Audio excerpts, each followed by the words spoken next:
Deməli bizim məclisimizdə burada əfsanəvi qəhrəman Mehdi Hüseynzadənin adını daşıyan Mehdi Hüseynzadəmiz iştirak eləyir.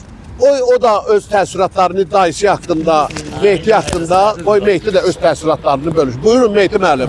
Mehdinin simasında Mehdi Hüseynzadə dayısıdır. Mehdi Hüseynzadənin bacısı oğludur. Adı da Mehdidir. Bu təbərrükdür. Bu Mehdi Hüseynzadənin ətlidir. Mehdi Hüseynzadənin ruhudur. Bu kişi. Onun simasında biz Mehdi Hüseynzadənin həyatımızda, ruhumuzda yaşayırıq. Bir neçə kəlmə Mehdi müəllim. Buyur doktor. Bilirsiniz, Mehdi bütün Azərbaycan xalqının sevimlisidir. 2007-ci ildə bizi dəvət eləmişdilər Sloveniya.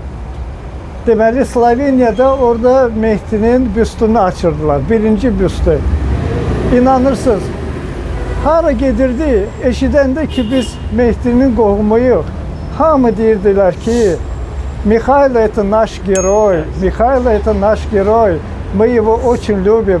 İnanırsınız, ondan elə şeylər danışırdılar ki, o necə vətənpərvər, necə insansevər bir adam idi. Allah rəhmət eləsin.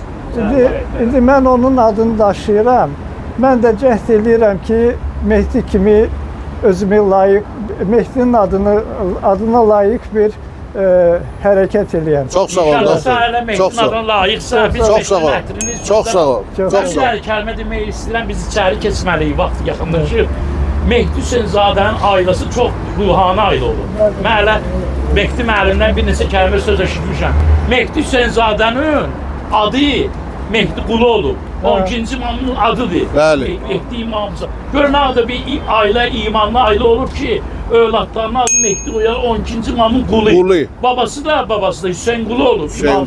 Biz deyirik Hüseynzadə, Hüseyn Qulu. Yəni bu insanlar ruhani adam olub, Allaha inanan adamlar olublar. Ona görə də bu günləri möminlər bunlardandır. Bax görürsünüz ki, Sovet vaxtından bu adın həm Zadədir, Hüseynzadədir. Həm də Mehdi Hüseynzadə. Bu zadə sözü görürsən ki, bizim müsəlman soyadında olduğumuzu bildirir. Ona görə də Allah hamımıza kömək olsun, xahiş edirəm. Keçək səhəri meclisimiz davam edir.